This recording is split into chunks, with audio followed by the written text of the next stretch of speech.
যুক্তরাষ্ট্রের নিউ ইয়র্কে প্রায় এক মাস আগে দুর্বৃত্তদের ধাক্কায় নিহত হওয়া বাংলাদেশি নাগরিক জাকির হোসেন খসরুর হত্যার ঘটনায় ঘাতক গ্রেফতার না হওয়ায় বিক্ষোভ করেছে প্রবাসীরা। রোববার নিউ ইয়র্কের জামাইকায় বিক্ষোভ সমাবেশের আয়োজন করে শেরপুর জেলা সমিতি এবং Jamaica Bangladesh friends society.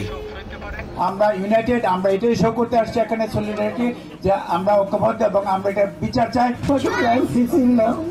I don't want to see anybody face this situation. This happened on April 5th and there has been no arrest. Need an answer. Why this has been delayed? তাকে মারতেছে বা তাকে কোন রকম ঝগড়া করে তাকে রাস্তায় ফলাইতেছে, সাথে সাথে আপনি তার সাক্ষী দিবেন। সাক্ষী যদি না দেন, কিয়ামতের ময়দানে কিন্তু আল্লাহর কাছে আপনারা সবাই দায়ী হবেন। এই সময় সমাবেশ সঞ্চালনা করেন জামাইকা বাংলাদেশ ফ্রেন্ডস সোসাইটির প্রতিষ্ঠাতা সভাপতি ফখরুল ইসলাম দেলোয়ার এবং শেরপুর জেলা সমিতির সাধারণ সম্পাদক হাফিজুর রহমান। বিক্ষোভ সমাবেশ থেকে বক্তারা বলেছেন, আমরা আর কোনো প্রবাসীকে এভাবে হারাতে চাই না, আমরা নিরাপত্তা চাই চলতি পথের।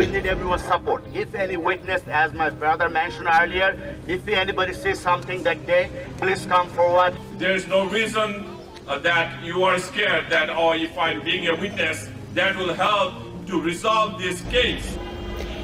এ সময় বক্তব্য দেন তদন্তকারী পুলিশ স্টেশনের commanding officer captain T স্যাং। It's heinous crime, but it's still under investigation. I promise you, we'll bring you to justice. এ সময় পুলিশ এই কর্মকর্তা নিহত জাকির হোসেনের স্ত্রীকে বিচারের আশ্বাস দেন। বলেন, ঘাতক মাস্ক পরা থাকায় তাকে চিহ্নিত করতে প্রযুক্তির সহায়তা নেওয়া হচ্ছে। তালুকদার বিপ্লব, ঠিকানা নিউজ ডেস্ক।